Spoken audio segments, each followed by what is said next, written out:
The opinions of this podcast are solely those of the creators and do not reflect the opinions of the filmmakers involved. If you are of legal drinking age, feel free to have a drink with us, but please do drink responsibly. You're listening to Cole-astic Cinema. I've abandoned my child! I've abandoned my boy! That's my son! This is my boy! My boy! Look how they massacred my boy. With your hosts, Fabian Salazar. Go ahead. Stake my day. And Cole Butterfield. You're a big one. You'll be hard to digest. Where we talk about movies. Most of the time.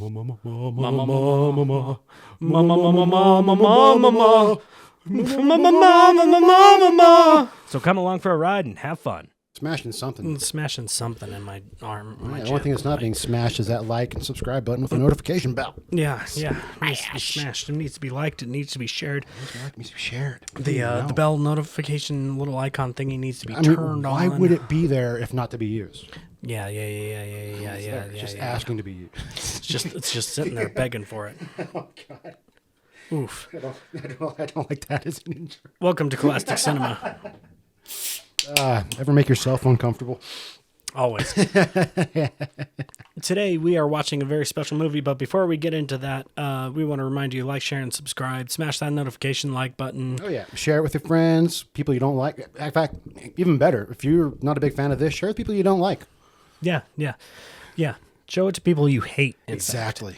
Make them suffer through it like you have suffered. Make them suffer like you suffered. Because it's fair. 50-50. And, don't forget to mention us on Spotify and listen to us on Instagram.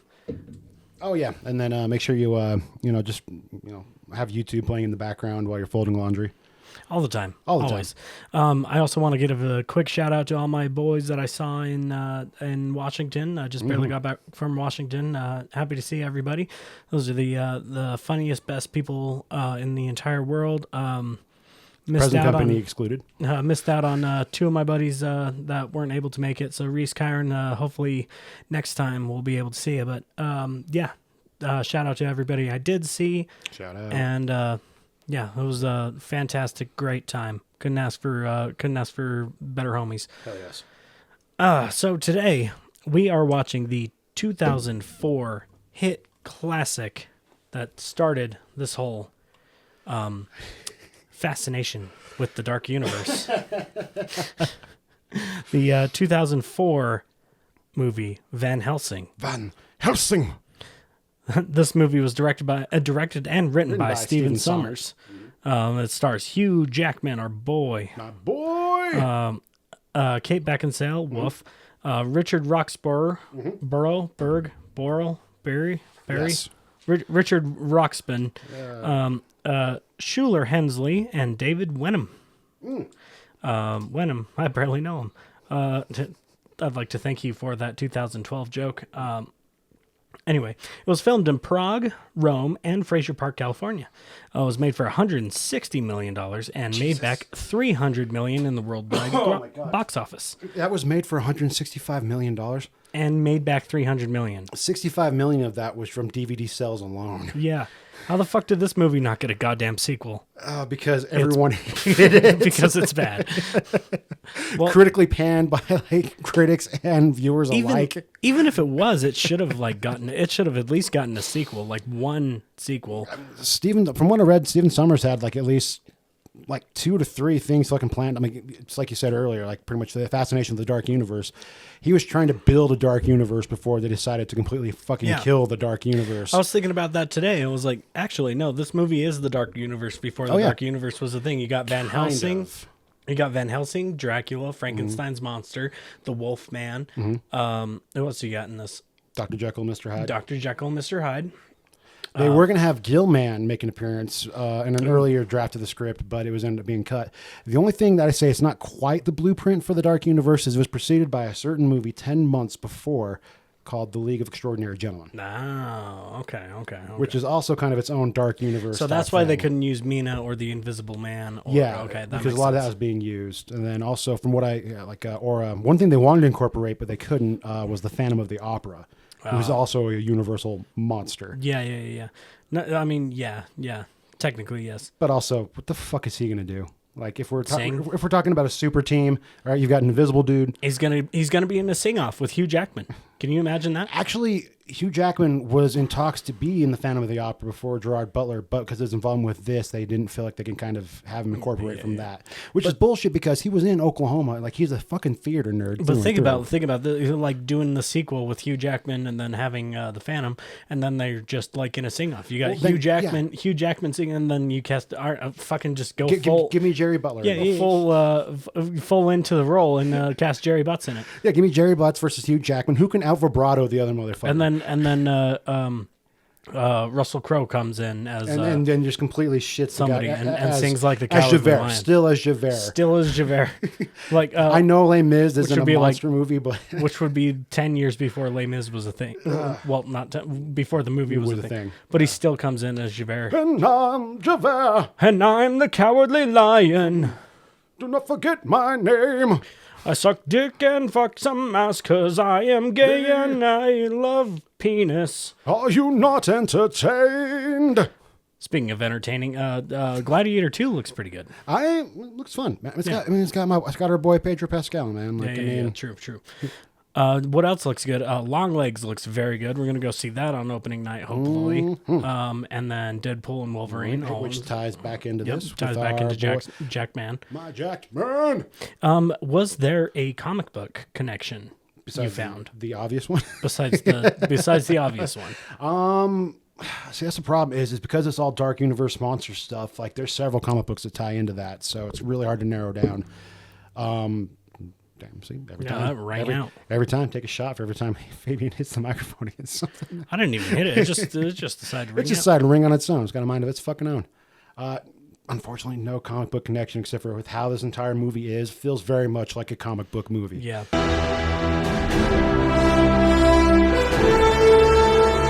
Feels like early comic book movie before it's before 2004. MCU. This is right after, like, he's coming right off the heels of X-Men. Mm-hmm. He actually has to take some time off, like when he has a day off from this movie to go do the final scene for X2.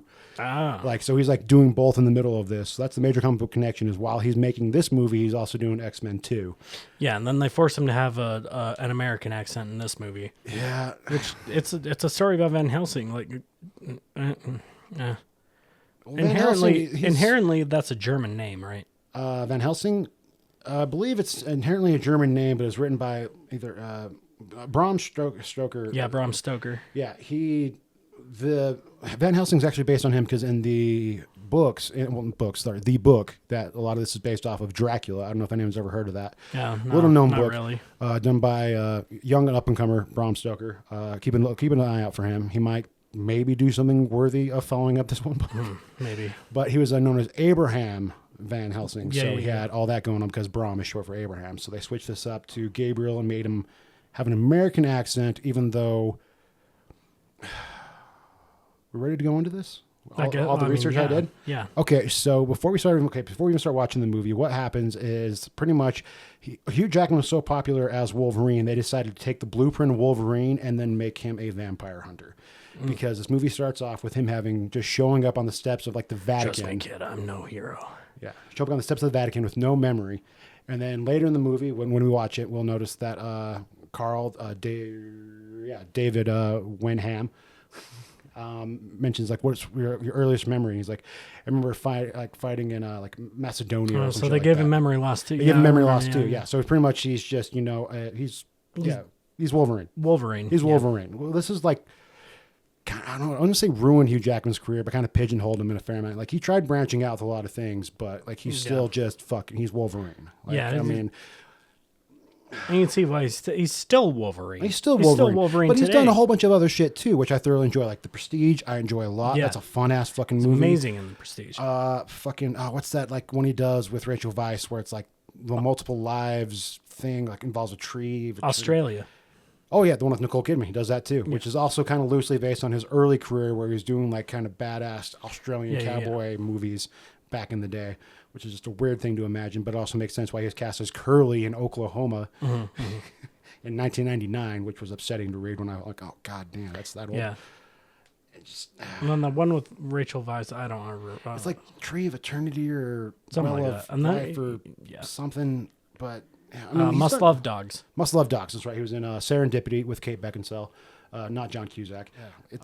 It should be a comic book. Like I could see this working.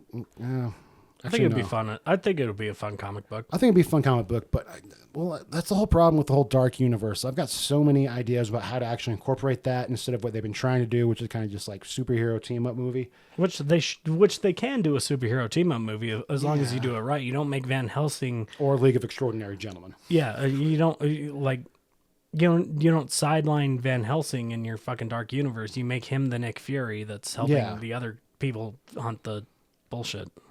Well, you gotta have some sort of main like villain type thing. So you gotta pick who's gonna be in the main villain. Dracula, like within this movie, is an easy pick. Yeah, Based on Vlad the Impaler, which they. And then you have like the team member. You could have a Loki-esque character in the form of like Alucard or something. Alucard, or even like and the Invisible Man can be kind of the trickster because he's fucking invisible. I can fuck around and being all visible and shit.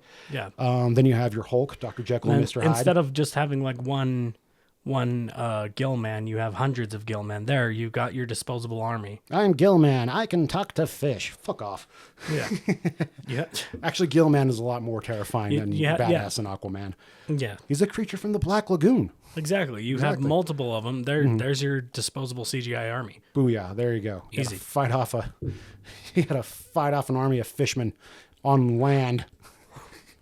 How would we ever win that? Well, anyway, so with this movie, when it came out, I was still pretty young. My dad was on his first tour in Afghanistan, so like he brought a bootleg copy of it back home to watch. So that was really fun. Yeah, see, I saw this not bootlegged, and it's still. I don't know. I was 13 when this movie came out. Like, it's a prime age. Like, I'm coming off of X-Men, just falling completely in love with Hugh Jackman as Wolverine, and just like, this motherfucker, hell yeah, like that's my guy. And then having this come out, you've got fun vampire supernatural shit, which I'm really fucking into. Mm-hmm. And then you throw in Kate Beckinsale on top of that, who's just a badass bitch. And it's just fun as hell to fucking watch. Kind of spooked me. I remember like just hearing the name Van Helsing. It kind of spooked me. I was like,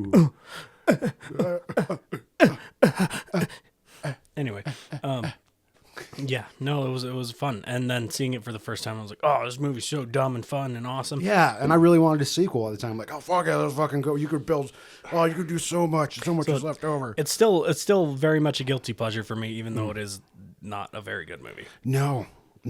I think like last time I watched it, like I was a little bit older. I'm like, this is not a good movie. But oh my God, do I really wish I would have done something else beyond just this movie. Yeah. Which they kind of planned on doing with what I was reading, with how they had the whole village set up. They're thinking about doing I think they're like, the working title was like Transylvanian or something like that, where they're going to bring a American sheriff over to investigate all these supernatural things going on in the Transylvania area, mostly around this village, with Hugh Jackman making appearances as Van Helsing every now and then. To American sheriff played by, like, let's see, 2004. 2004, American sheriff. American sheriff in London. No, American sheriff in Romania. Yeah. Fuck. Would be. I mean, 2004. Fucking Tom Cruise probably. Actually, Tom Cruise was in the talks before he did the Dark Universe. Was in talks for doing I can't remember who the Dark Universe character was, but he was in talks for doing it with. Old and Grizzled 2004. Get just fucking Clint Eastwood. Go ahead, vampires. Stake my day. Actually, no. There was a talks in 2009 about a remake of this with Guillermo del Toro directing it with Tom Cruise as Van Helsing. Which the first part I was for until I read the Tom Cruise part. Yeah, 100%. I was like, just about to say. Yeah, Guillermo del Toro doing like absolutely. Are you kidding me? I'd be in for that. That'd be fucking dope. Or okay, so now you got me thinking of an Interview with a Vampire, like early 2004. Brad Pitt I'd take Brad Pitt. I'd take Brad Pitt. He'd be fun. He'd be fun. Also, before this movie came out, Interview with a Vampire was the highest grossing vampire movie of all time. Then this movie came out and it beat Interview with a Vampire. Good. And held on to the title until 2008 when we got Twilight being the highest grossing vampire movie. Jesus Christ. Let's see what else. I'm gonna do this bit one more time because I think I want it to be my intro bit. Go ahead. Stake my day. You're making me real cross. Did he stab 3 vampires or only 5? You can garlic my balls. Get off my lawn, you spoon.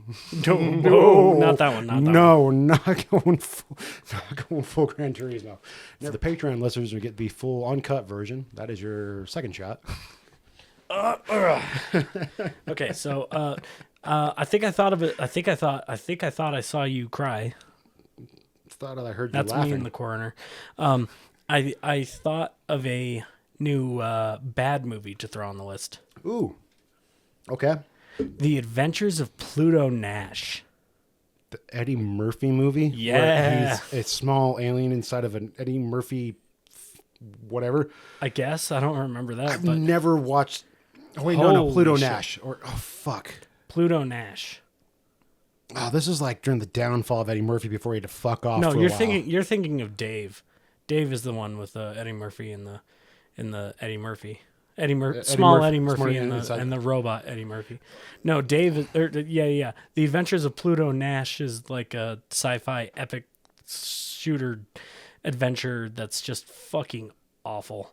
It's so bad. Okay, the trailer's coming back to mind. Yeah, like this is post Shrek, so this is during the dip in Eddie Murphy's career. Yeah. Where, he has to fuck off, hide for a while, then come back, be like, hey guys, remember me? Remember how great I was? Forget all that other And then shit. I think Randy Quaid plays his like bodyguard robot butler thing. Holy shit. What? Yeah, that's throwing that on the bad movie list. All right, throw that on the list. My God, that sounds like a time. Oh my God. Ugh. It's going on there. All right. Anything else? What do you got? I mean, most of the notes and stuff. Oh, well, there's one person you forgot to mention that's in this movie, and it's a gross oversight, so I need to correct you. Oh, okay. It's the guy from The Mummy. The guy from The Mummy? Yeah, he plays Igor. Yeah, but that's because he's in every Stephen Sommers movie. They're best friends. Yeah. You missed Sir Robbie Coltrane actually playing Mr. Hyde. Okay. Yeah. You can't forget Hagrid, man, because it just wouldn't be Hogwarts without Hagrid, man. You can't Yes, forget Hagrid. yes. Fucking ripped to a fucking good one, man. Yeah. Rip Robbie Coltrane. Rip Robbie Coltrane, dude. Fucking, yeah. Saw Hogwarts Without You, and that fucking scene in Princess Bride is fucking hilarious, and I always remember it. But yeah. I don't remember the dude's name, but the dude that plays Benny in The Mummy. Yeah. Yeah. He's in this. He plays Igor. Yeah, he's he's good friends with Stephen Sommer. Well, Stephen Sommer also directed The Mummy as well. So that's what Stephen Sommer does. Direct, let's see, what was that crazy ass movie I watched? He was in something about magic. I don't even remember that one. But yeah, he I was mean, he it might have been directed by magic. Stephen Sommers. We're looking up. Stephen Sommers likes to take a lot of existing IP and then do stuff with that. That's why you have the Mummy series, which he did. Even like the 4 Scorpion King movies, he produced and directed. He also Kevin did J. O'Connor is who we're thinking of. Yes. Stephen Sommers also did the G.I. Joe series as well. So this is a guy who just takes existing IP and tries to revamp it, which is another thing he did with this movie. A lot of the stuff ties into classic Universal monsters. Like, I think there's like one scene with all the brides of Dracula, which is like set on the set where they filmed The Mummy, Wolfman, and Dracula all at the same time. Like, well, not all at the same time because Wolfman came out like 10 years afterwards. But Ooh, he's in There Will Be Blood. really? Yeah. I could see that. You know who else is in there? Paul F. Tompkins. Ooh. I love me Paul F. Tompkins. You know PFT who is the else- shit. You know who else is in There Will Be Blood? Let's see. Who else would I know from There Will Be Blood? There will be blood. There will be blood. There will be blood. There will be blood. Stanley Kubrick. I was gonna. No, I was gonna say Paul Dano, but Oh yeah. Lord of Illusions is one I'm thinking of, but that's Clive Barker. Yeah. No, that doesn't sound like any existing IP, and that's not what Stephen Sommers does. No. That one I remember was pretty fun. Yeah, a lot of fun movies under his belt. Interesting. Okay. And also some less fun movies because he has a small appearance as a boyfriend in Still Magnolias. Why do I remember that? Because I had to watch that around the same time I watched The Mummy. My mom pointed out the fact that, hey, that's Benny. I'm like, Yeah, he's in an episode of Law and Order. I think he comes in as something. I Yeah, don't yeah. fucking know. Homie be doing work. He did some work. He does some work. Does what he can. And Stephen Sommers hasn't directed a actual like theatrical release movie since, I think when I looked, it was The Mummy 3. Tomb of the Dragon Emperor. Emperor. Yeah, I didn't like that one. Oh no, that movie was exhausting. I wanted to like it. I wanted to like it so bad. I wanted to like it because it had Jet Li. Yeah, dude, Jet Li's so much fucking fun, dude. But I also was biased against it because it didn't have Arnold Vosloo. Yeah. So I was like, Or fucking Rachel Weisz. yeah. I mean, nothing against Brendan Fraser. He's awesome. Love him as O'Connell, but like I'm missing all the key ingredients. missing all the key, like you're missing the magic behind that. Yeah. Which was what makes The Mummy and The Mummy Returns. Those are on the list, right? Like we're gonna be talking about those. Yeah, I think we'll do a mummy marathon at some point. A mummy marathon. Mummy marathon. Mummy marathon. Mummy. Oh, we should do a mummy marathon with mommies. A mummy marathon with mummies. A mommy marathon. A mommy marathon. A mummy marathon. A mommy mama. Maybe. Okay. Mama mama mama mama mama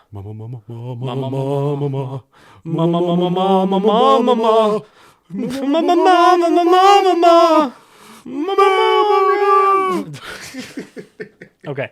Yeah, I think that'll do it for us here. And that's going to bring us to today's sponsor. I thought you'd never ask. This podcast is brought to you by Hopkins Brew Company, South Salt Lake City, Utah. Loki Brickline Brew Pub with great brew, and great friends. Those of you who know, and for those of you who don't know, Hopkins is a great place to get a beer and hang out and talk to just the most awesome people you'll ever meet. No, chillest people. And have some great food. Bring your friends, not the full fam, because it is a brewery. It is a brewery. It's 21 and up. But bring most of your fam. Bring most of the fam, damnly. And get some merch, get some food, get some awesome beers, some cocktails, and talk to our amazing clientele. It is a very chill place. Today I had the Stonewall Sour Saison, as you know. I'm a very big fan. It is quite warm here in Salt Lake. I think I looked at the temperature and it was about 95. So No, so while you were gone, sorry to interrupt, but while you were gone over the weekend, one of the bartenders came back and asked, like, "Do we have soup?" Like, no. And so I looked down at my watch to check what time it was. I'm like, wow, 105. Oh, that's my heart rate. It's actually only 85 degrees.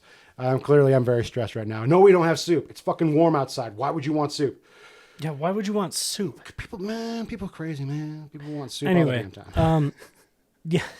So as you can hear, we cater our menu to the seasons. But right now we are serving the Stonewall again. Stonewall is a sour. It is perfect for the warm temperatures outside, and it's quite refreshing if you like sours.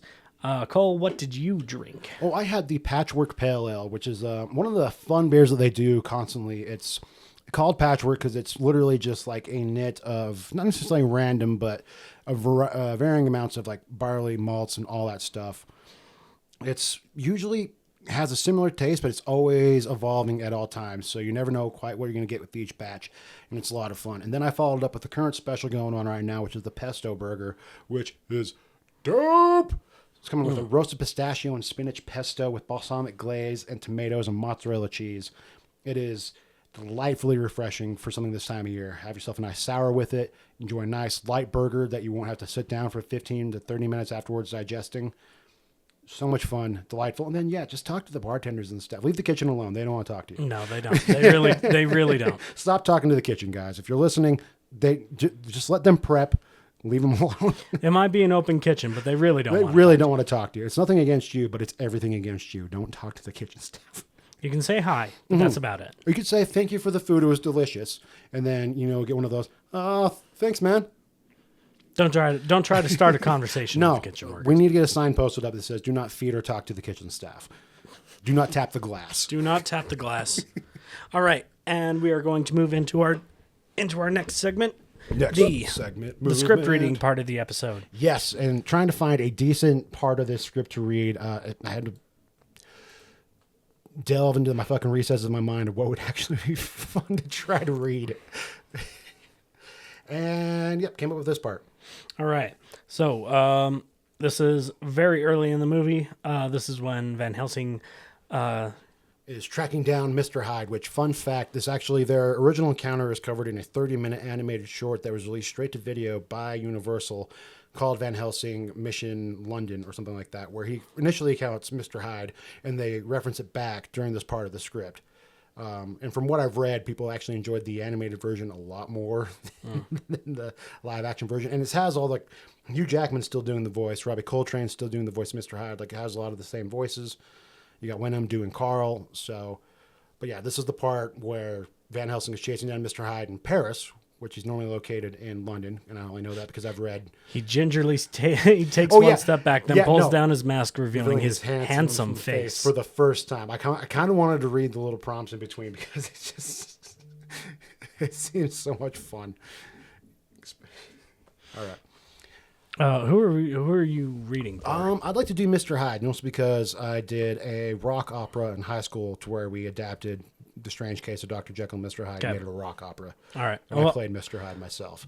I'll read the... I will let you be Hugh Jackman. Okay. I'll read the in-between bit. Okay.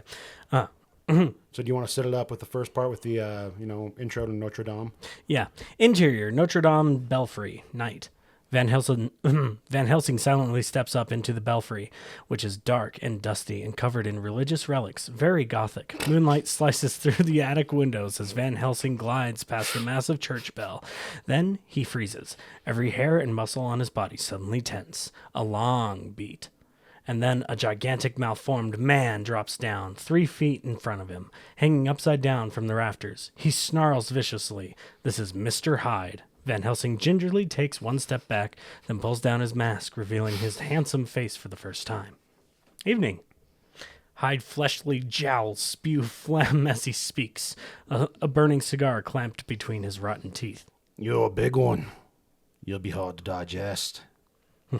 Hate to be such a nuisance. Hyde flips around and lands on his gnarled feet. Van Helsing sizes him up, all 9 feet of him. I missed you in London. No, you didn't. Hyde lifts up his huge arm to show 3 cauterized bullet holes blown clear through his bicep. You got me good. Hyde starts to circle. Van Helsing does likewise. Dr. Jekyll, you are wanted by the Knights of Holy... It's Mr. Hyde now. For the murder of 12 men, 6 women... And 4 children, 3 goats, and a rather nasty massacre of poultry. So, you're the great Van Helsing. He blows a huge smoke ring at Van Helsing. Van Helsing ignores it. And you're a deranged psychopath. Hyde takes the red-hot cigar out of his mouth and crushes the glowing in his palm. We all have our little problems. Van Helsing's whole mind and body to gear up. What? This is written very bad. Don't worry, translates better in the movie. My superiors would like for me to take you alive, so that they may extricate your better half. Oh, they would they? Personally, I'd rather just kill you and call it a day.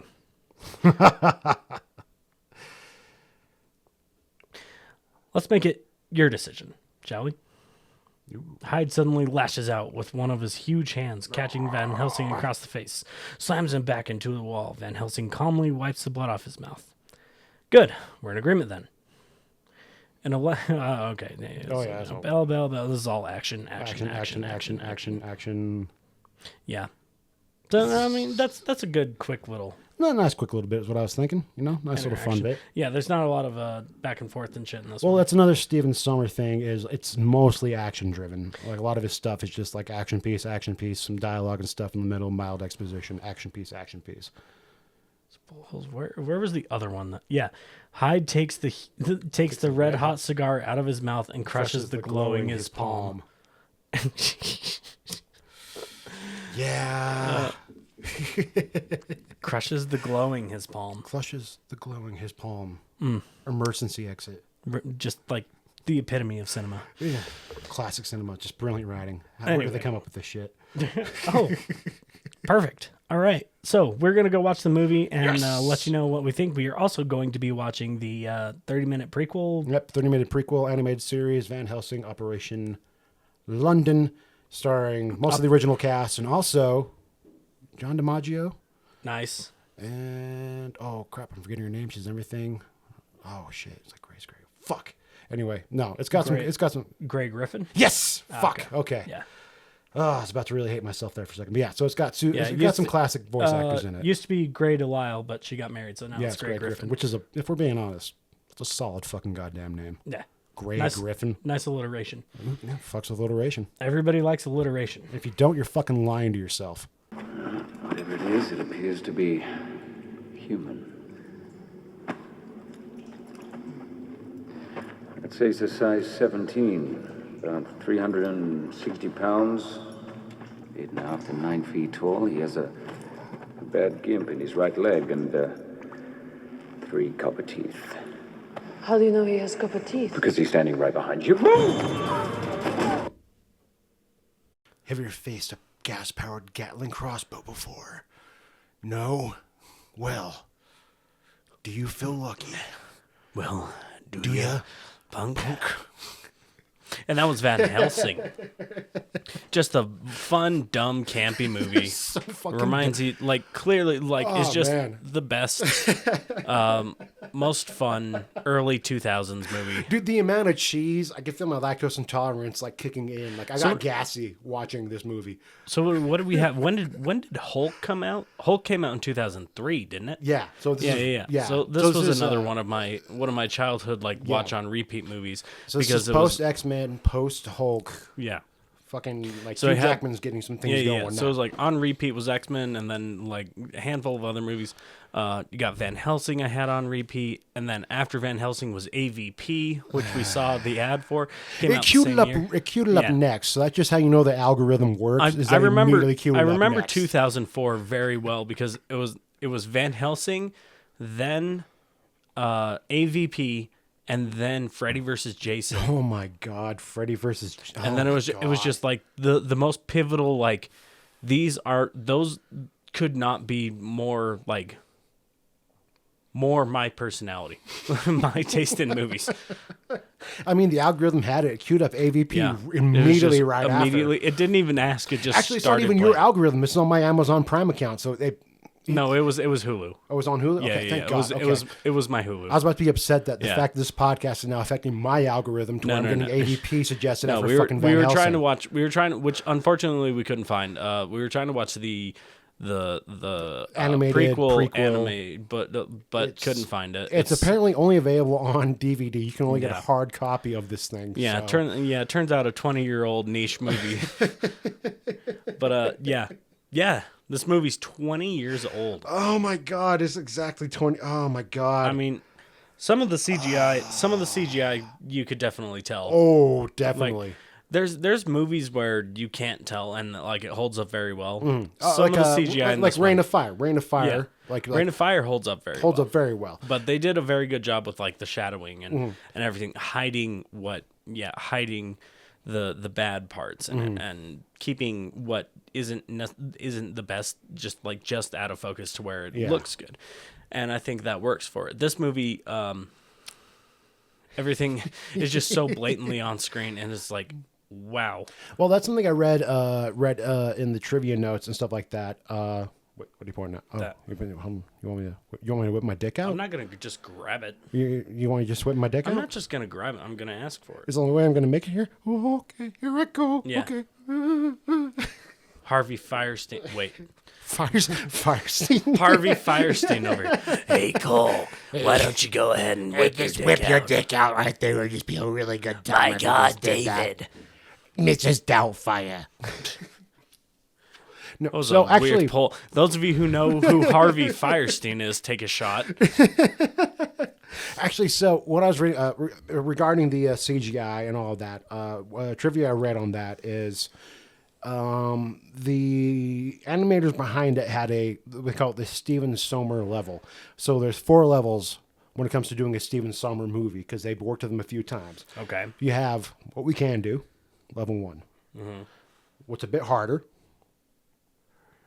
taxing out the computer, then what Stephen Sommers wants. Yeah. Okay. Yeah. So that explains the CGI a lot behind, because this has got so much goddamn CGI, dude. Yeah. Just take like modern computers and re-render it, and this movie would be perfect. Oh, absolutely, Yeah. dude. Like, yeah, fucking update it just update it as software gets better. Fantastic. No, but this is the movie the Dark Universe wants to make.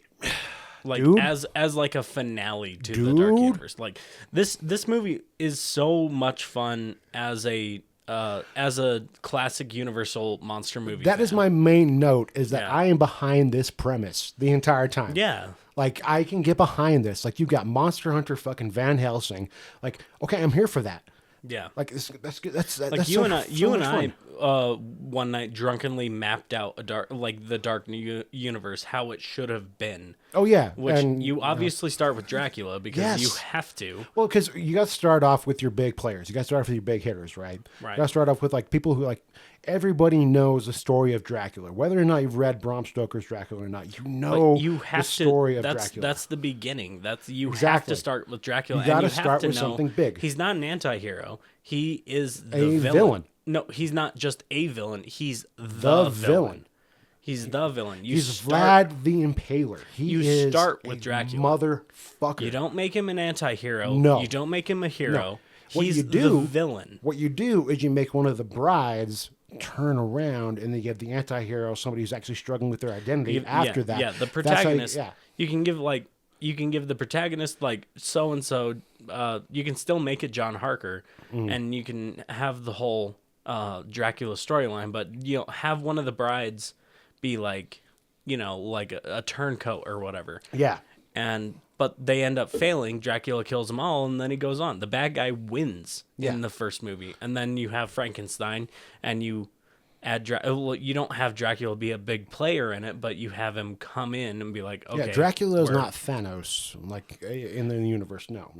I'm kind of thinking of Dracula as Thanos. Oh, you're thinking of Dracula as Thanos? Yeah, Dracula's Thanos in my idea, but you start with him. You start with him, and he's in all the movies as the recurring bad guy, not as he's not a big player, but He's not the main antagonist, but he is there. He is there. Like, so in the Frankenstein movie, he's there. In the Van Helsing movie, he's there. In the Yeah. Invisible Man movie, he's there. But he's there, like, overseeing all this shit. Manipulating and this is things in spanning, the background. And this is spanning centuries. Several movies and centuries. Yeah. and like, you do the Van Helsing movie, not second, but, like, third. So you can have, like, the Frankenstein monster is also there because he doesn't age. He's dead. And he's also following around. And then Van Helsing, he comes in, and they're both in the Van Helsing movie, and maybe Frankenstein comes in and starts working with Van Helsing to hunt down Dracula and blah, blah, blah. And they're trying to hunt him down. And then, you know, Van Helsing is our Nick Fury, and he's trying to hunt down Dracula. But you introduce the bad guy first, and he's coming through, and then all the good guys start getting set up along the way. I need to assemble. I'm the best I am at what I do, and I need to assemble a team. I'm the best at what I do. And what I do isn't very nice. How come That every was- time we try to do Hugh Jackman, it's Clint Eastwood? And it's very close. I mean, honestly, I would rather be sitting in a Ryan Reynolds. I mean, I kind of just want to do Mark now- Wahlberg. I mean, And now I'm better at doing whatever it is that Wolverine does. I mean, it's fucking crazy. You're going on. You're doing things better than All right, Wolverine. let's get into our notes. Hey, I'm fucking Dracula over here. You don't want to just do fucking stupid goddamn impressions doing a microphone. Yeah, we should. You actually want to talk about the goddamn movie? Let's probably get into the notes With of our this movie. pages of goddamn notes, because I Yeah, flipped yeah. the pages multiple times. I actually have a decent amount of notes for this one, but I want to. because we have decent amount of I'm gonna notes. leave For, with casting Mark Wahlberg. Hey, I'm fucking Dracula. I'm fucking gonna Dracula. bite you. I'm gonna bite your neck and drain you. What? You're not part of that? You think you have some garlic on you? No, you never have garlic on you. I get a Who fucking- has garlic in their pockets? you think you fucking got fucking garlic? You think a fucking goddamn vampire hunter? What are you doing? What's going on? Hey, I've been up since 3 a.m. praying to God, which makes no sense because I'm a fucking Dracula. Still praying to him. I still pray to God. I might have renounced him, but I acknowledge that he's his presence. And then I fucking hit up Duncan's, and then go fucking Wahlburgers, and we got it fucking going on right now. You want to fucking fight Van Helsing? Let's fucking go. Look how ripped I am. I wake up at 4 a.m. I work out. Yeah, I might be Dracula and I don't gain any muscle mass, but I'm still doing it. Yeah, it's sure. called being a player. And sure, I said I could stop 9/11 had I been on the plane, but we don't want to talk about that anymore. I was on the plane. I was Dracula. I was the one overseeing the plane. I mean, it's like with some fingernail clippers, I could have taken them out. I'm fucking from Brooklyn. I mean, All right. Anyway, so my first note is a fun epilogue. I love the black and white, just 10-minute epilogue. Yeah, no, that was one of the first notes I took. Is clearly you can see Stephen Sommer doing his homages and his, tickling the balls of those old-fashioned black and white movies right there. Especially with I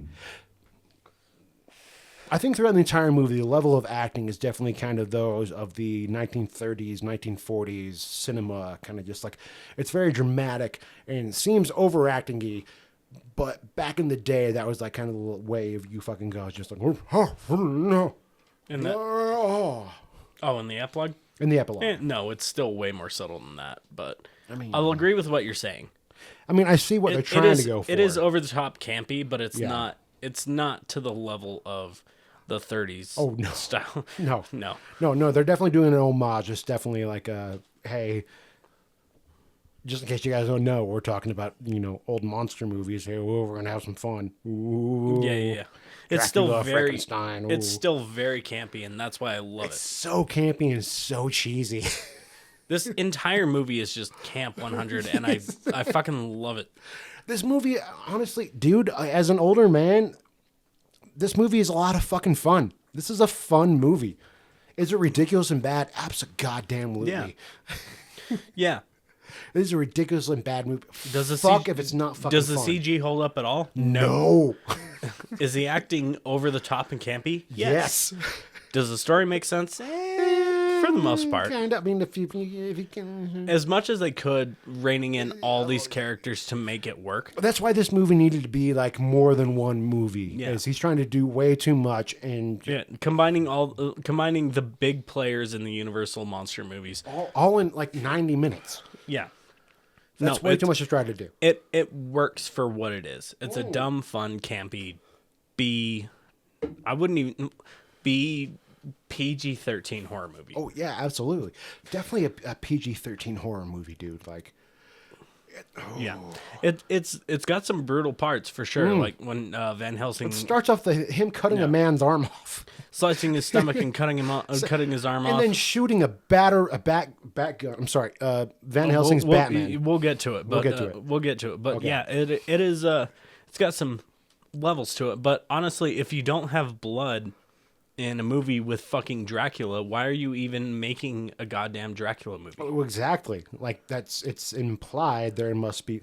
You can't. There will be blood. Yeah, you can't imply blood in a Dracula movie. There must be blood. Even if you don't have to go over the fucking top of it. No, I'm not saying like we're doing like spurting out of your arm, goddamn fucking Evil Dead levels of blood. Even Bram Stoker's Dracula by Francis Ford Coppola, which is on the list. I've got notes. Yeah. That movie is so fucking good. Anyway, that movie is. And we'll get to it. But even that movie has like just ridiculous. Okay, let's take a couple buckets and just throw it at the wall. Yeah, just like for no reason. Like the amount of blood in that movie is just ridiculous. No, you don't need that. No. You also have a scene with the Wolfman fucking Dracula as a wolf fucking Lucy on a. Wait, in Coppola's Dracula? Yeah. As a werewolf? Yeah, he's a werewolf. She's got her tit out, and he's fucking her on a pylon or some shit. Yeah. God damn, how long has it been since I've seen that? Because I don't recall that. Yeah. Fuck. It's ew. I know. It's kind of crazy. Ew. No, it's kind of fucking hot. It's a weird boner. That's most of this movie. It's just a weird boner. No, it's no. I wouldn't say there's any weird boners in this. There's a lot of there's a lot of like, yeah, it's understandable Yeah, for yeah. who I am now and seeing this movie when I did. And also when it came out, 2004, like Yeah. that's I was 8. it's a weird time for movies because we're like in the transition of like breaking away from I'm all glad the that 90s you just cliches. breezed right past that. Yeah, I don't want to talk about your fucking age, man. I'm aware that I'm old, so eat a fucking dick. Ew, I was 13 in 2004. I am trying not.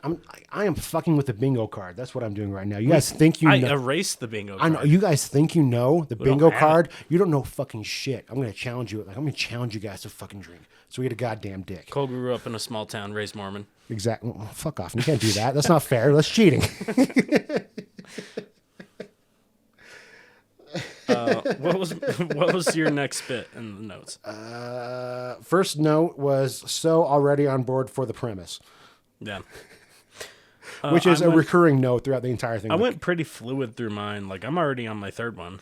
Okay, so what a fun accent being Who's actually? Dracula. The Dracula, the whole thing where you're like this the entire Well, time. you know where the Dracula accent, like, it was never really established. Yeah. But then Bela Lugosi was just, he was He's- already, he was that good, he so was already iconic. so established, like, so good as Dracula, and he was Yeah. Hungarian. Yeah. But his accent was so iconic and is so just Yeah, but that's why I wrote down synonymous like, yeah. with the character. That's why I wrote down the cliche. Just go Yeah. to do this the entire time because you got to the return of my ring. running all of the others. But yeah, Bela Lugosi was mean, just so synonymous with the character. Let's just take a moment to that's who- fucking honor Bela Lugosi. Yes. All the classic horror, classic Universal monster horror movies. Lon Chaney, Bela Lugosi, Boris Karloff, Lon Chaney Jr. Oh, there's so many I can't think of off the top of my head. It's another Right now. shot for you guys for Fabian not remembering something. Those are the three or four, whatever, off the top of my head that I can remember. But Okay, so my next note, because we're still dealing with the fucking intro and all that. Dracula dressed like My Chemical Romance during the Black Parade album. Yes. It's letting you know what's going on during 2004 because he's got the weird. yep. Yep, it's fantastic, and I'm here for it. I have Van Helsing as 17th century Batman. Actually, I have that note as well. That he is pretty much just fucking Batman. He's just 17. He's just He's a combination between He's- 17th century Batman and 17th century James Bond. He's Gotham by Gaslight Batman mixed with James Bond Yes. during Gotham by. So he's pretty much just James Bond by Gaslight. James Bond by Gaslight. Nice. Exactly. I like that. I have Wolverine hair underneath his wig. I'm just like, he doesn't have a wig. He might have like extensions, He's definitely got extensions. but like I can just see it being like some scenes like him having a wig and then just his hair just already ready to kinda go like with perfect. with the curls. Which is why he's able to go For- and film a few scenes for Yeah. X2 because he's already you- got the fucking hair that's going. that's the thing. That's the thing. I've had this argument with people before, being like, "No, Hemsworth just grows his hair out." He's like, he grew his hair 12 inches in a year. That's bullshit. No, That is bullshit. It's a wig. My hair is barely touching my shoulders, and I've been growing it out for almost 2 years. Yeah, calling hair does bullshit not on- grow that fast. No, it doesn't. I don't care. I don't care what country you're from. All right, so you're from Australia and you got some Mad Max energy going on. Your hair's still not growing out that goddamn fucking fast. No, it's not. Call him bullshit. No, it's Alright. it's a wig, and the fact that you can't tell is amazing. But Yeah, that's exactly. how good Hollywood level wigs are. Yeah, They fucking, that's why you hire the makeup team to make them work. and you pay them what they deserve to be paid for making shit fucking work because they're doing a great goddamn job. Oh, yeah. The people where they now believe that shit, fucking pay them for making people believe that shit. They're doing a great goddamn job. Yeah. And then I have 17th century Q, which is, Yeah, because this movie is James Bond. yeah. Because he's like starts off like, okay, so I'm gonna walk around the Vatican where the monks are all talking. Like, first of all, does the Vatican have monks? I feel like monks are separate from Catholicism. I don't fucking know. I don't know either. I grew up Mormon, and we just have one thing. That's right. I said it. I grew up Mormon. Take a shot, you cocksuckers. All right. But no. Those of it, does Catholicism have monks? No, just pedophiles. It can have both. We know it has. Actually, we you know know what? it at least Actually, has you know one what? of You know what? those. You know that is on me. Who am I to say that monks can't also be pedophiles? That's on me. We know it at least has pedophiles. Anybody. I'm not going to finish that sentence. That's gonna be the intro. That's gonna be the second intro bit. But yeah, I honestly don't know if Catholicism has monks. I don't know what religion has monks. No, they just have pedophiles. Monks or friars. Leave it in the comments. Please let me know. I really want to know. I'm genuinely curious. But then I swear to God, if we get comments for that and nothing else we ask for, I'm going to be really fucking mad. Oh, same here. And I like, encourage that. Oh, Please do you make me like mad. this movie? I'm not going to say anything. Does it have friars and pedophiles? Who does it have friars and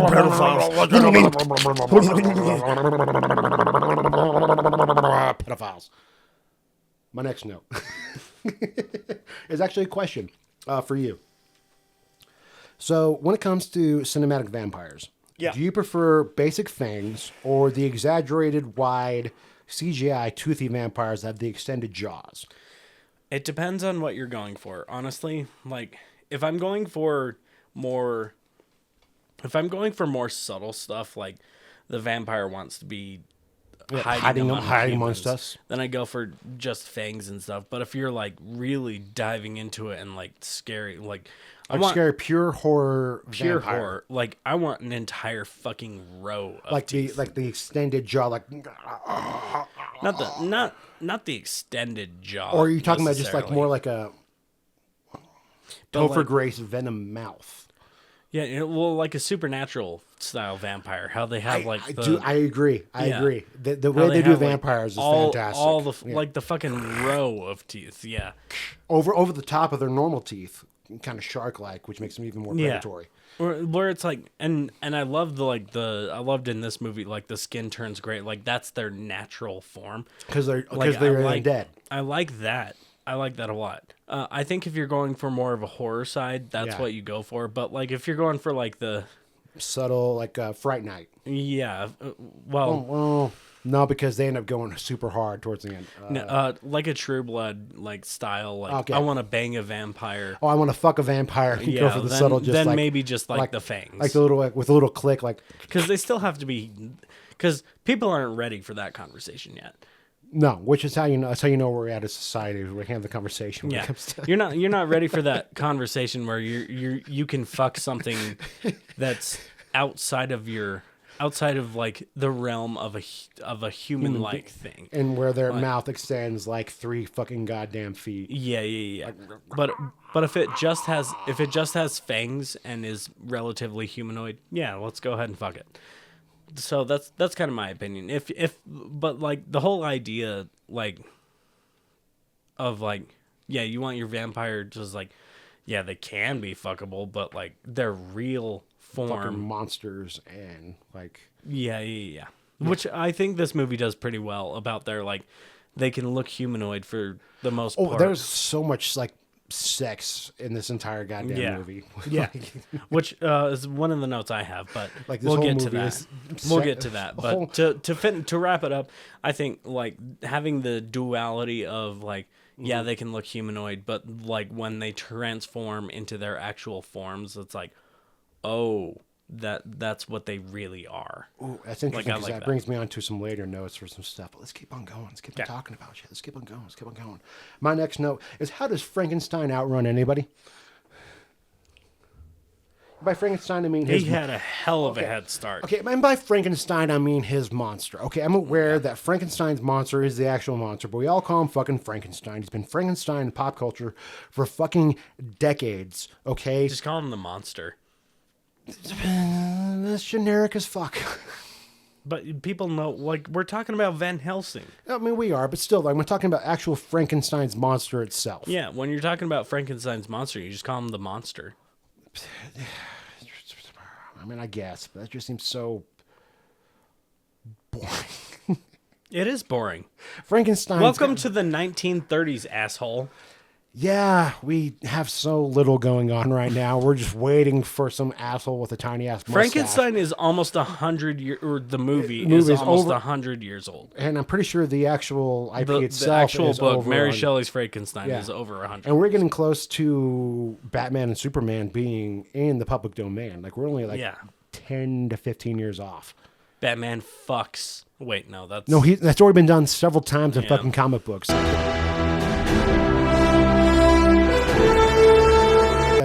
That's the problem I have with entering the IP is there's And- nothing they haven't already done comic and book in wise. porn. Take another shot. Take another shot for the porn reference. But this is like a classic cinema episode. This is a collab. We promised in the previous episode. We did. We get back to form. So, but yeah, it was like how many pornos have I seen of like Batman, Superman, Supergirl? Oh God, Carter Cruz's Supergirl. Let's fucking go, man! Shout out to Carter Cruz. Holy shit! Get it, girl. Get it, girl. You have got a girl. I've seen the videos. Seen a lot of them. Next one. I mean, you kind of commented on it later. Pretty much just Schuler as Frankenstein going. Why? No, so there's a clear distinction between theater actors and movie actors. Mm-hmm. He does well, but this is a good movie to watch to differentiate between the two because Jackman is both. Yes. And you can't tell that he's both. You can tell he's acting for a movie, whereas the guy that plays Frankenstein is clearly acting for stage. What's awesome about that is he played Frankenstein in this movie, and then after this, he played Frankenstein in Mel Brooks's, fucking Bride of Frankenstein, Young Frankenstein Broadway show. He was doing that for 435 shows. He was Frankenstein Damn, dude. with Megan Mullally. Yeah, I can see him doing really well, and I can also see his influence in Peter Boyle and Young Frankenstein, being a very heavy set. Put it on the Ritz, like, oh, just how he screams. Oh. Yeah. I can see that 100%. But Well, yeah, and the main reason he got this role is because he was in Oklahoma with Hugh Jackman playing Judd Fry, which he does an amazing job. Please, people, watch the 1999 pretty much TV play version of Oklahoma. It is fantastic. those theater fans that listen to us. All two of you. But yeah, no. My next one. Wolfman Design / Velkin. So when this movie came out, Harry Potter 3 was, which that movie's CGI holds up, but their werewolf design was dog shit. Thank you. It was fucking God terrible. damn it, man. I've been saying that for years. Lupin's werewolf design in fucking Azkaban it sucks. It looks so bad. He looks like if Gollum stretched his limbs out just a little he bit looks more like and then had a dog snout. He looks like a rabid, naked mole rat. Yeah. No, their werewolf design was fucking terrible. And these movies came out about the same time. If they would, like, Van Helsing werewolf design was so much fucking better. And like, just taking them, like, all three of them, the old werewolf, which I will get to, the old werewolf with the gray fur and everything. Yeah. The Velkin with his brown fur, and then Van Helsing with his black fur, and he still had his long hair over like the top of his ears poking out. Yeah. Like they fucking nailed it. Like that's peak werewolf design. That's the werewolves that I think about, man. When I think of a fucking werewolf, I'm thinking of that shit. Yeah. But Well, also the werewolves were... honestly, if I'm thinking about a werewolf, I'm thinking about the werewolf from American Werewolf, Which in is what the London. werewolves were designed for, especially the gray werewolf for the first part was designed for American Werewolf in London. As it should be. That Because, is the yeah. best, hands down, the best werewolf design Absolutely, ever. dude. Absolutely. Completely agree. Which is Not- why not Steven even Somer contested. brought it into that shit, because this guy doesn't have original ideas. He just wants to capitalize on old But shit. it's not even contested. Like Oh, yeah, no. that's the best werewolf That is design the ever. werewolf. Well, also another thing about the werewolves, if I may, Yeah. I like that they tear their skin off instead Yes. of them bursting out, because Yeah. it's pretty much just It's a commentary. coming- it's coming the out of beast you. within. Yeah. It's that that's what I like about werewolves themselves when it comes to the supernatural, the whole commentary on things like that. What I like about werewolves, if I can just dive into this for a second, is where vampires are a bit more like exuding predatory behaviors, being cold and dark and kind of just doing all that. A werewolf is just pure animalistic, fucking intense. Like it's. And it's not like you're not in control. Like, You're not in control. As much as you want to be. Like it's just all of that shit coming. A vampire, you're in control. You can seduce everybody with this. Whereas a werewolf, it is just pure. You are animality. Yeah. You just have It's an just uncontrollable thirst to thirst. drink blood, and you also have like that glamour where you can do all that shit. Whereas a werewolf, you're just pure animalist, like just base fucking. Yeah, the coin flips. Yeah, exactly. It's a lot like a shout out to last one of our other movies, The Sadness. It's a lot like it's pretty much that animalistic, exactly. deep-seated, Sadism like you have manifested. You have to fucking act on all that shit. Exactly. You have no choice but just give into these urges and do this fucking shit, and then you wake up being like, "Oh god damn it, what the fuck did I fucking do?" Yeah.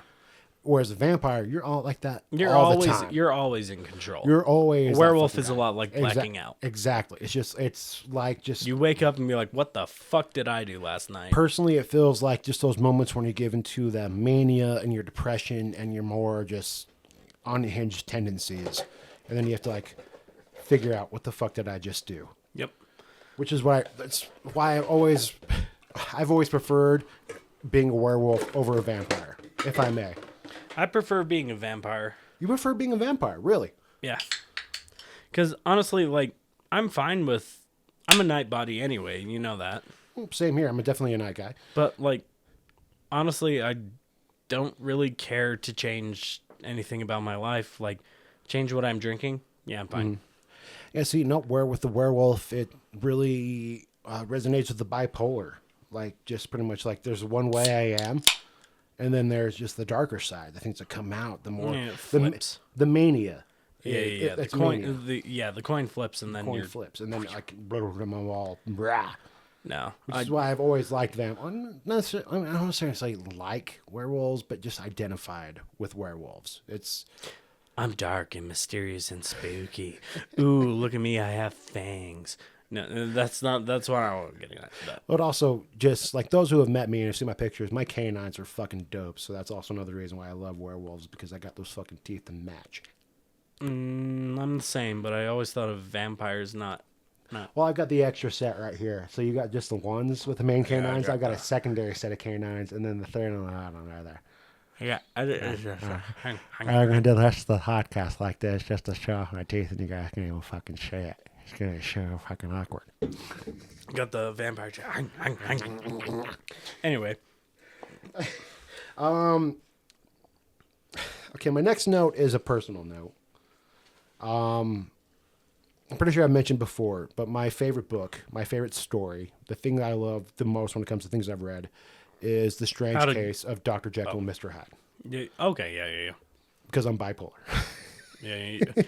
Really? Am I bipolar? Take a shot for Cole mentioning the fact that he's bipolar. Take a shot for every time he said it in this episode. Bipolar. You are Bipolar. You're dead. But I've always thoroughly enjoyed the story of The Strange Case of Dr. Jekyll and Mr. Hyde. But I wouldn't say frustrates me, but what I find curious about portrayal cinematically or even comic book wise of Dr. Jekyll versus Mr. Hyde is Jekyll seems to always be a smaller, more timid man, which he kind of is in the books. Mm-hmm. But then whenever anybody makes Hyde come out, he is a Hulk. Yeah. They're never like exactly the same person. Never exactly the same. Yeah. But that's what kind of drives me nuts is because in the book, Dr. Jekyll and Mr. Hyde.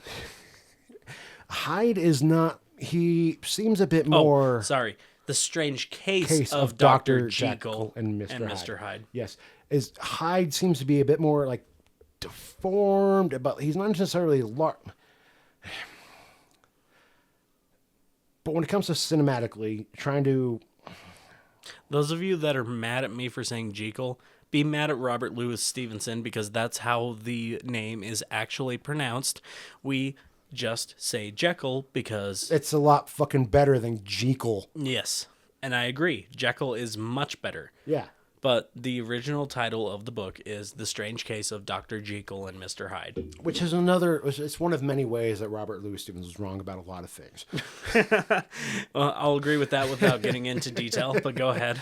But just, okay, like, I like how he's kind of portrayed as a Hulk-like character, because I definitely like the idea of a Hulk-like character.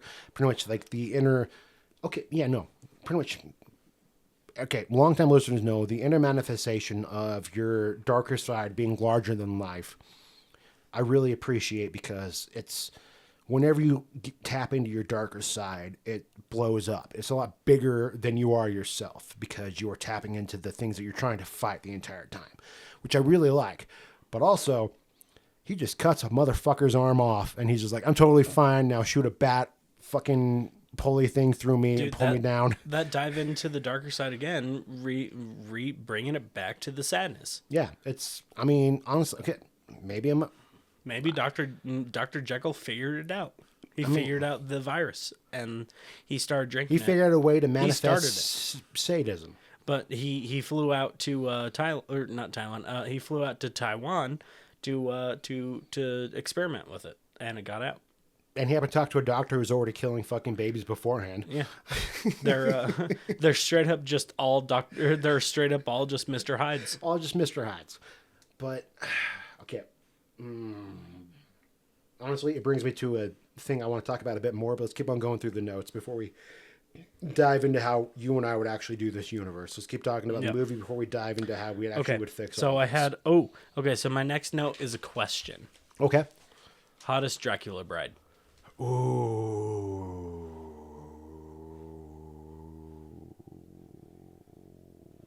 The Gotham me wants to say Winona Ryder. No. In this movie. Oh, in this movie? There's three. There's three of them. There's a blonde one. Well, a blonde, brunette, and a redhead. Like, pretty much Dracula has a walking joke as his brides. There's a blonde, a brunette, and a redhead. Mm-hmm. Looking into a mirror, trying to manifest their wishes. The redhead says, I wish I was more good looking. Or I think I should be more good looking. And then the redhead goes more good looking. Okay, so there's Alira, Verona. Oh, wait, is it Verona? I think it's Verona. And the only one... Mariška. Yeah, Mariška is the only name that I know. So I'd be inclined to just say Mariška because that's the only name that I know. Okay, so the blonde, brunette, or redhead? Oh, the redhead. I'm a sucker for redheads. I was a sucker for the redhead in this one too. She was very good. The blonde one is a close second. I didn't like the. She's not even a brunette. She has black hair, but yeah, you think that would be weird for me, but you think, but no, like no, dude, the redhead. No, the black hair one was like, yeah, she's kind of annoying. She's the one who's most into what Dracula's trying to do, and it kind of just gets on my nerves. Yeah, she kind of has like an annoying. Dark, like, do it, blah, blah, blah, stop, stop. What the fuck was that? That wasn't even close. I don't give a fuck, man. I'm making noises. I don't give a shit. Do it, Mariška, stop playing with your food. Anyway, yeah, the redhead. I think the redhead's was hot. Anyway, next note. Still during the beginning. This movie has a 6.1 on IMDb, by the way. Well, people should be smarter about their movies. It's got a very. That's a fucking decent rating for this movie. Like that's a decent ass rating. I mean, yeah, 6.1. That is definitely a decent rating for this movie. I think that's a well deserved rating. I mean, I think I'd go 7. I think I would too. It's a very fun, very. Yeah, it's just fun. Yeah. If you very don't fun take turn your brain anything, off movie. Yeah, if you don't take anything fucking seriously, then yeah, this is a great goddamn movie. It's still a bad movie, but it's not a great movie. But it's just fun. It's a fun fucking movie. What did you have next? This is a fun premise, goddamn it. Then followed by Van Helsing as Batman. Period. Yes! Exclamation point. Yeah, we already brought up. He's 17th century Batman. And then the next note is button to trap people in confessionals. Classic Catholic church. Yep. Oh, please tell me yours. No, I'm not stuck here with you. You're stuck here with me. Now trying to get out. little 8-year-old David. And then, Van Helsing, steampunk, supernatural, James Bond. Then the next note is, why not arm everyone with silver? In this village, they're aware they live next to Dracula. Dude, silver's fucking expensive in the 17th century. I mean, can you get your hand on real silver? They've got a fair amount of... They got their hands on a fair amount of silver. Fucking doubt it. Fair amount of silver they got their hands on. And Yeah, they used all of it to try and kill a werewolf. It's all gone. And then the next note was full auto crossbolts. None of them hit Kate Beckinsale as he's shooting towards the vampire, chasing her down. I wrote that down too, actually. All of them just... Yeah.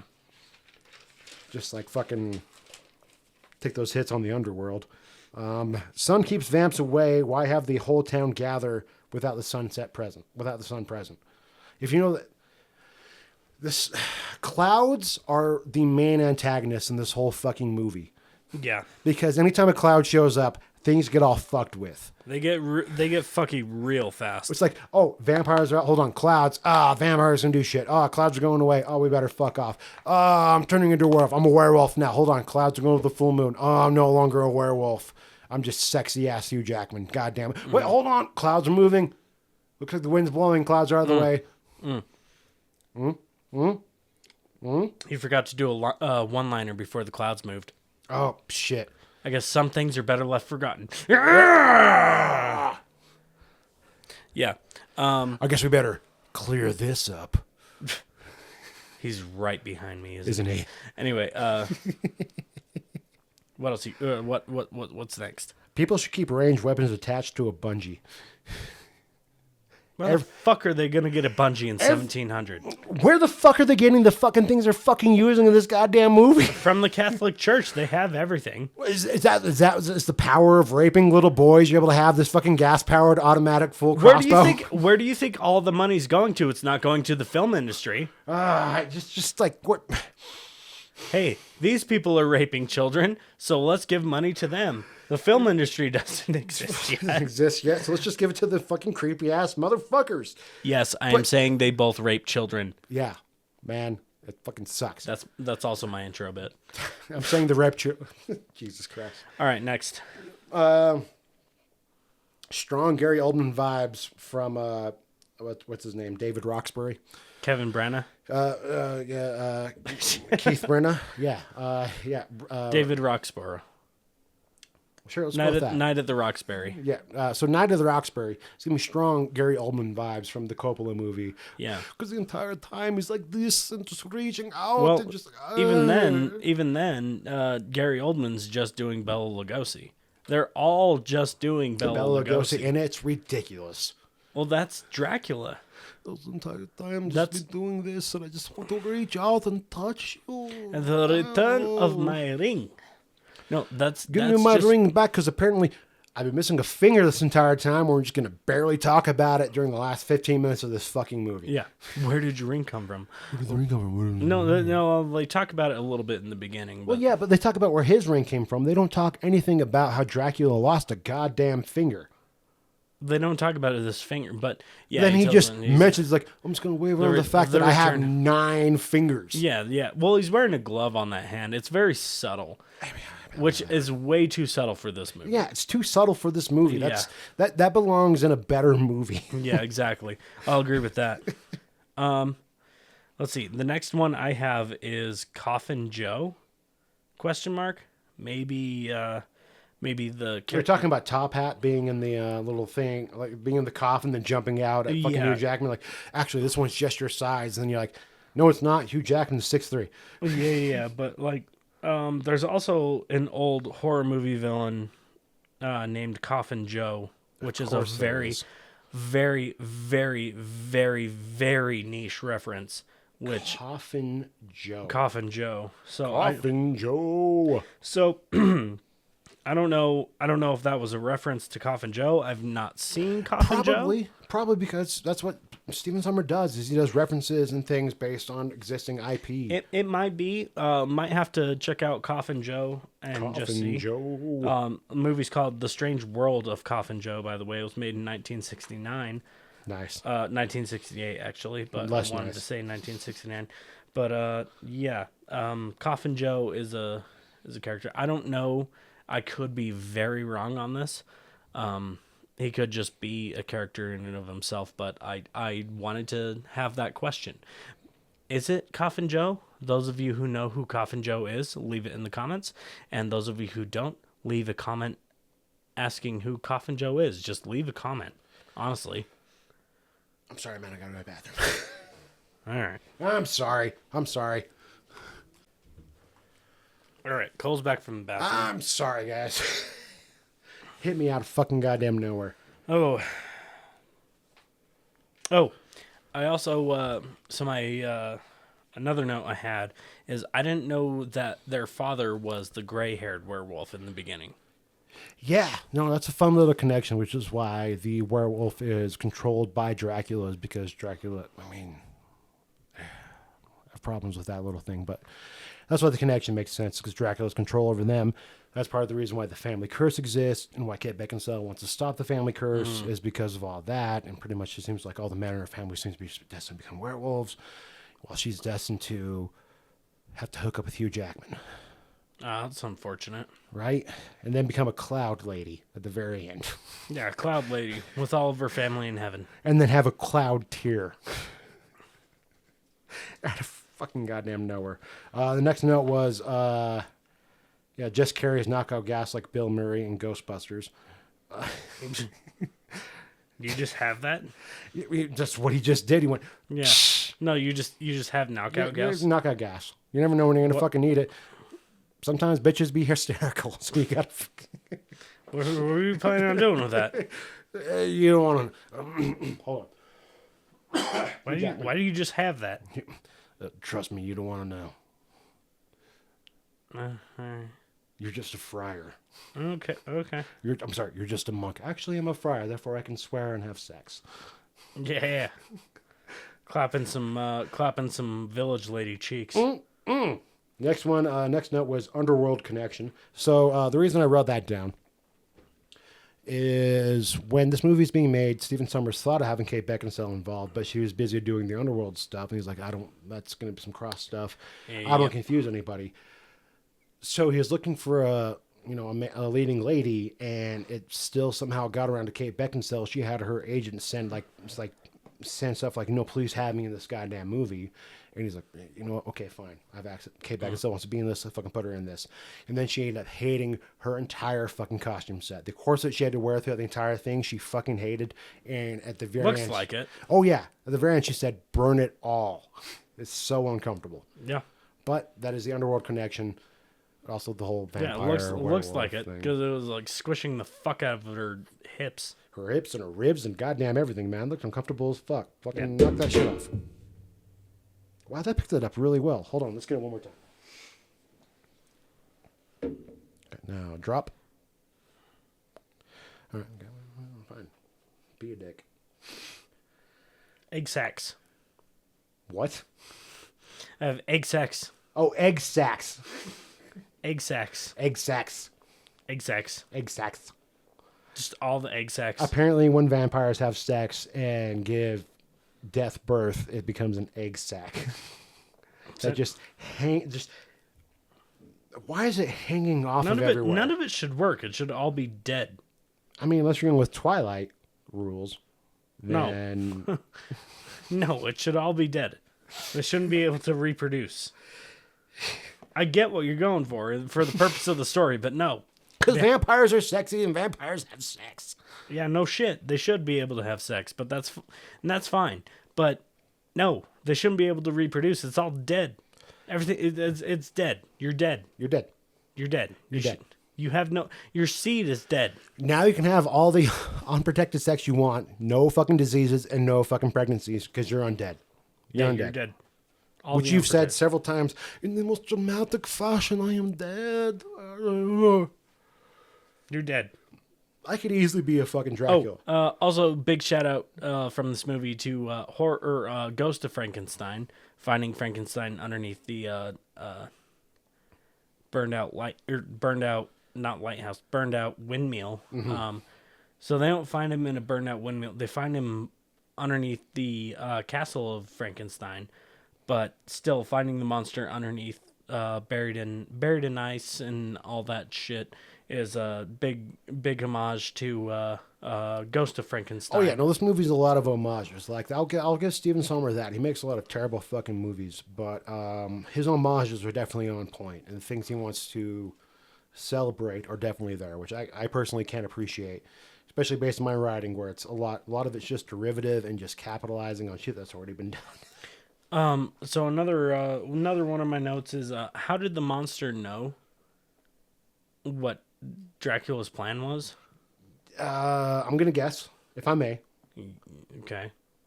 Frankenstein wasn't completely dead as he's being carried away by the monster. And then as he's making his way up the windmill and be like, "What?"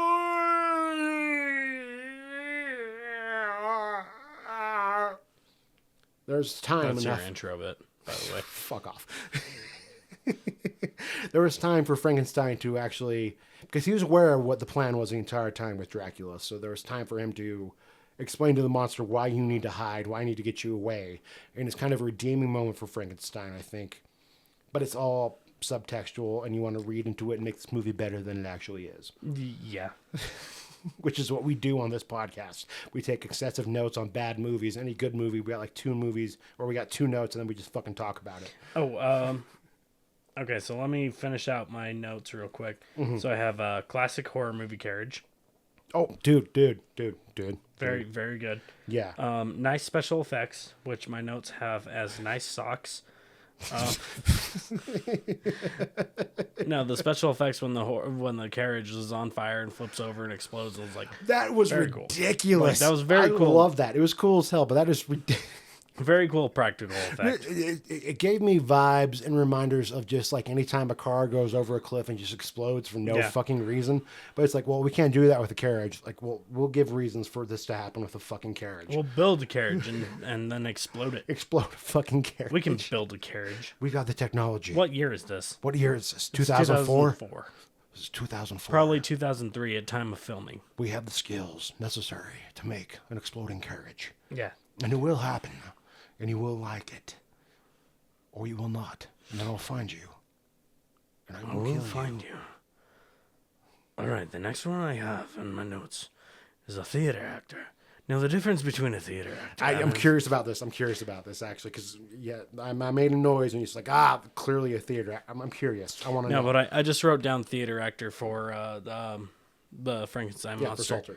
So, the difference between theater actors and stage / theater actors and movie actors is a movie actor knows that they're not playing to the back of the stage. So they can be subtle. They can have their those soft little moments where soft face movements, softer acting. Whereas a theater actor has to play to the back of the stage. Everything they do is so big, so overacted. And that's not a bad thing. It's not necessarily a bad thing, but you can just tell that they're playing to the back of the house. Which, no, I agree with that, but I think with the Frankenstein character that works for dealing with somebody who's new to the world, so their emotions be more exaggerated and being played to the back of the house in a way. I think personally, that's what I think. You were just a newborn. You were like minutes old, and now all these ugly, disgusting fucking peasants are coming at you with torches that are somehow managed to just stay lit the entire. Right. You have money for torches, but like, you can't feed your fucking family. But there's a way to still do that and still have the subtlety behind it. But then for the subtlety behind it. For the camera. I mean, if you want that kind of subtlety, I recommend watching. I think it's still on YouTube. It is the National Theater's version of Frankenstein starring Benedict Cumberbatch. And him and the guy who plays Dr. Frankenstein, they switch roles like every other night, where one plays the monster, one plays the doctor. But the one with Cumberbatch playing the monster, it's very similar to the more exaggerated newborn kind of behavior that one would...